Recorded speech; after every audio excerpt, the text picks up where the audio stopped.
Make some clip-ins with me. Since I went blonde, finding the perfect match for my hair has been so hard.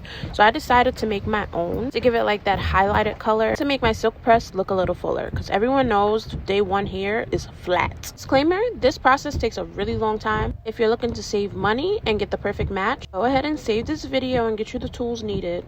Clip-ins that's going to last you a long time. So obviously you need the hair, you need the needle, you need a thread, and you need a measuring tape. You're going to go in and measure the different parts of your hair where you want to place the clip-in. You got the perfect measurement. You're going to put it against the hair so that you could get the correct size of your clip-in. Satisfied with that, go ahead and cut it. As you see, there's two different colors here. I wanted that highlight look, so I got the 613 and the 27 bundles. What I'm doing is layering them on top of one another to create the color that I want. I don't know if you've ever experienced clip-ins like you buy from a store, but every single time I buy clip-ins, I find that the clips always come loose.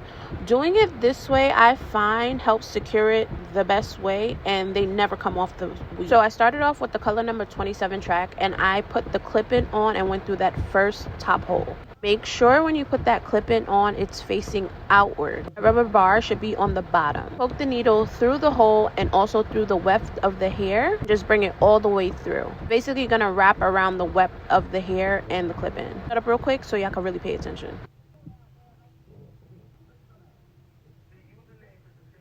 For added security, I go through that same hole twice before going through the rest of the length of the clip-in. That's what I'm showing you guys right here. Okay, so now I see Polaris on the bottom right. Okay, so I'm at Polaris, and then it says repeat. I'm gonna do it one more time for the people who came late to class. Really and truly, this process is really easy. It just takes a while. The way that I thread through it, I go through each comb of the clip-in till I get to that hole on the opposite end of the clip-in. As you see here, I just find going through those grooves makes it easier to get to the other side.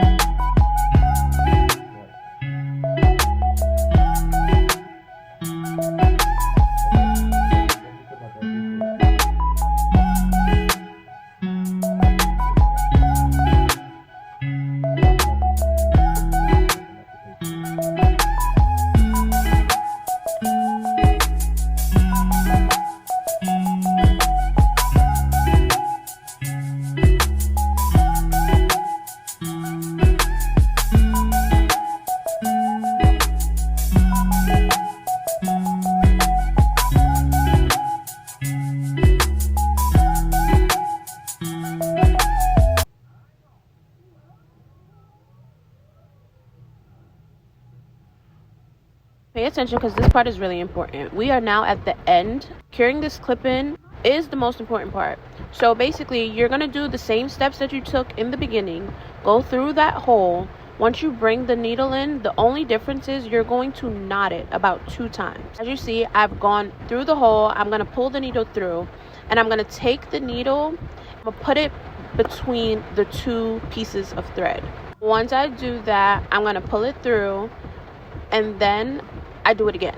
This is going to make multiple stitches around that end of the clip-in, as well as make a knot to reinforce the clip-in onto the hair. When you're done, it's going to look a little something like this. Don't worry about the threading pattern. No one's going to see this part. Hair is going to cover it.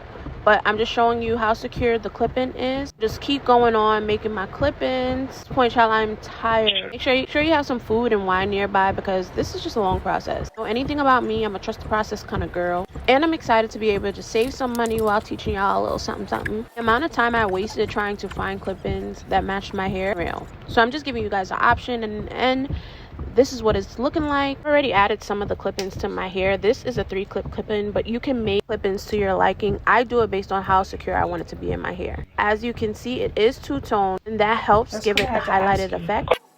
Now this is the easiest part of it all. I'm just separating my hair and putting that clip-in inside, customizing the clip-in to my liking. As you see, the clip-in was a little bit longer than my natural hair, and now I'm just styling my hair the way that I want it.